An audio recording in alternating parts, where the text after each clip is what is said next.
विडंबना है कि नक्सलवाद पे देश की पार्लियामेंट में चर्चा हो रही थी और पूरे देश के 47 अन्य सांसद चुन के जाते हैं, आदिवासियों का प्रतिनिधित्व करते हैं। भाजपा की तरफ से एक भी आदिवासी सांसद को इस विषय पर बोलने का अवसर नहीं मिला गया। तो भाजपा के कई सांसद दबी आवाज में मुझे कहने लगे कि हम बोलना चाहते थे लेकिन नहीं बोलने दिया। बस्तर सबसे ज्यादा प्रभावित है, लेकिन बस्तर में भाजपा से चुनकर आने वाले सांसद महोदय हैं, इनको भी बोलने नहीं दिया गया। फिर संबित पात्रा जी बोल रहे हैं, इनका क्या रिलेशन है संबंधित घटनाक्रम से? कंगना रणावत जी बोले, अनुराग ठाकुर जी बोले, ये मान्य सदस्य, उनका भी हम सम्मान करते हैं, लेकिन कंगना रणावत जी का नक्सलाइट इलाके से क्या परिचित थे? उनको 9-10 मिनट तक बोलने दिया गया। आदिवासी सांसद को 1 मिनट का भी अवसर नहीं दिया गया। और मेरे जैसा अगर बोला तो उस पर रिएक्शन बहुत जोरदार तरीके से आए। जोहार साथियों, देश के गृह मंत्री अमित शाह जी ने पिछले 2 सालों से वादा कर रहे थे कि 31 मार्च 2026 को देश में माओवाद नक्सलवाद को मुक्त कर दिया जाएगा।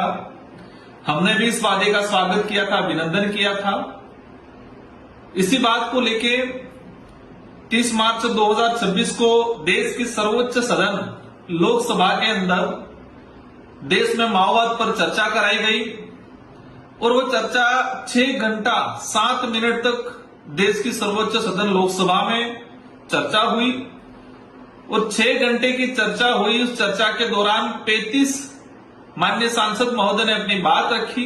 एक गंभीर विषय है और कहा जाए कि एक आश्चर्यचकित करने वाली जो बात है कि माओवाद पर, नक्सलवाद पर चर्चा हो रही थी। और आप सभी जानते हैं कि माओवाद नक्सलवाद से अगर सबसे ज्यादा प्रभावित है तो आदिवासी समुदाय प्रभावित है। अगर वो मुठभेड़ में मारा गया है या नक्सलवाद से जुड़ा है, गलत रास्ते पे गया है या हथियार उठाया है या विस्थापित हुआ है या निर्दोष आदिवासी मारा गया है, तो सबसे ज्यादा कहा जाए कि 100% आदिवासी समुदाय प्रभावित है। लेकिन बड़ी विडंबना है कि नक्सलवाद पे देश की पार्लियामेंट में चर्चा हो रही थी और पूरे देश के 47 मतलब 47 सांसद, मान्य सांसद चुन के जाते हैं, आदिवासियों का प्रतिनिधित्व करते हैं, एसटी रिजर्व सीट से चुन के जाते हैं। भाजपा की तरफ से एक भी आदिवासी सांसद को इस विषय पर बोलने का अवसर नहीं मिला गया। हमने देखा कि 47 एसटी रिजर्व सीट से चुन के जाते हैं सांसद और इस बिल, उस जो चर्चा थी उस पर 6 घंटे तक चर्चा कराई, 6 घंटा 7 मिनट तक। और इसमें 35 माननीय सांसदों ने बात रखी, लेकिन भाजपा ने किसी भी एक भी आदिवासी सांसद को अवसर नहीं दिया गया।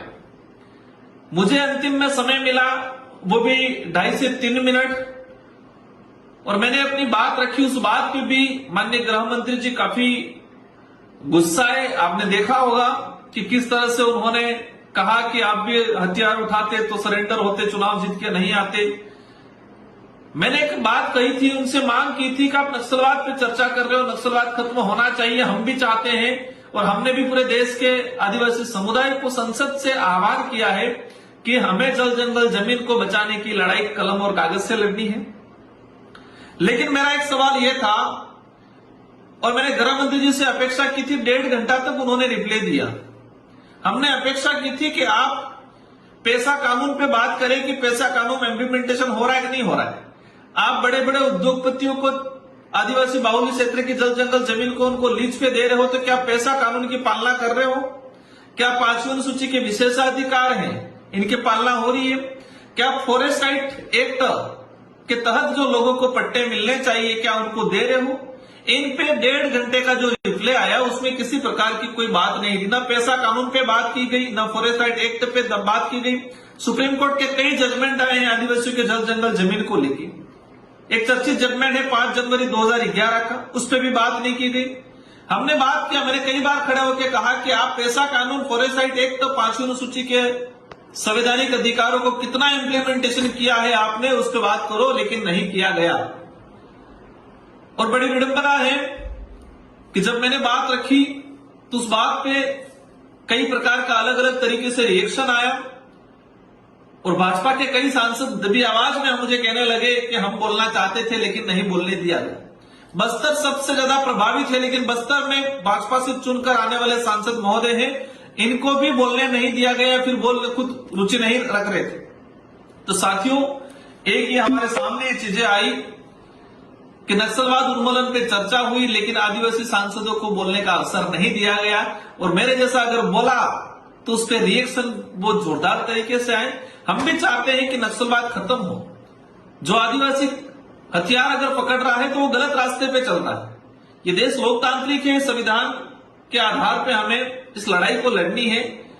साथियों, ये जानना जरूरी है कि देश में आदिवासियों का प्रतिनिधित्व सिर्फ चुन के जा रहा है, पार्लियामेंट में या तो बोलना नहीं चाह रहा है, बोलने का अवसर नहीं दिया जाता है।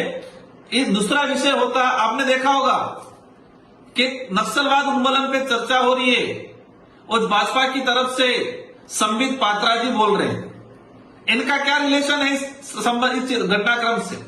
कंगना रणावत जी बोले, अनुराग ठाकुर जी बोले, ये मान्य सदस्य, उनका भी हम सम्मान करते हैं, लेकिन कंगना रणावत जी का नक्सलाइट इलाके से क्या परिचित थे? उनको 9-10 मिनट तक बोलने दिया गया।